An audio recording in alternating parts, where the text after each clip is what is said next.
মলত যি ডাঙৰ এখন দোকান মাতৃ ভাণ্ডাৰ বুলি কয় এই মানুহজন চাওক দেখাই দিছোন মানুহজন ওচৰত আনি পেলাই এই মানুহজন চাওক মাতৃ ভাণ্ডাৰত মাতৃ ভাণ্ডাৰত বহে ডাঙৰ মংগলদৈ প্ৰত্যেকটো প্ৰতিষ্ঠানত এওঁৰ পৰা গেলামাল দোকানসমূহত এওঁৰ পৰাই মাল লয় ইমান অসভ্যালী ব্যৱহাৰ শিৱসাগৰত বানপানী হৈছে কি কৰিম এনেকুৱা প্ৰশ্ন এওঁৰ কি হৈছে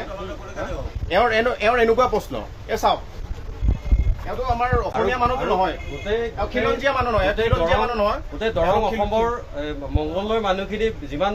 মানুহ আছে মংগলদৈ আৰু দৰঙৰ প্ৰায়খিনি গেলামাল এওঁৰ পৰাই ডিষ্ট্ৰিবিউট হয় প্ৰায় মানুহে এওঁৰ পৰা খায়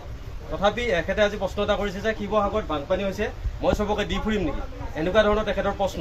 গতিকে এখেতৰ মানৱীয় যিটো গুণ এই গুণটো তেখেতৰ আজি পৰিচয় তেখেতে দিছে আৰু মংগলদৈবাসী হিচাপে মাতৃ ভাণ্ডাৰৰ এখন দোকান চাই লওক এখেতৰ এই ব্যৱহাৰ কিন্তু এখেতৰ মনত ৰাখিব লাগিব আমি কিন্তু সদায় মনত ৰাখিছোঁ এখেতৰ ওচৰত আমি চান্দা বিচাৰি অহা নাছিলোঁ শিৱসাগৰত উঠা যি বানপানী এই বানপানীৰ কাৰণে এখেতক আমি এটা অনুদান বিচাৰিছিলোঁ যে আপোনালোকে যদি পাৰে কিবা নাৰিকলৰ বটল হওক বা চেনিটাৰী পেড হওক আপোনালোকে খাদ্য সামগ্ৰী যদি কিবা দিব পাৰে আমাক দিয়ক আমি এখেতৰ চান্দা বৰঙণি বিচাৰি অহা নাই এখেতে বাৰে বাৰে এটাই কথা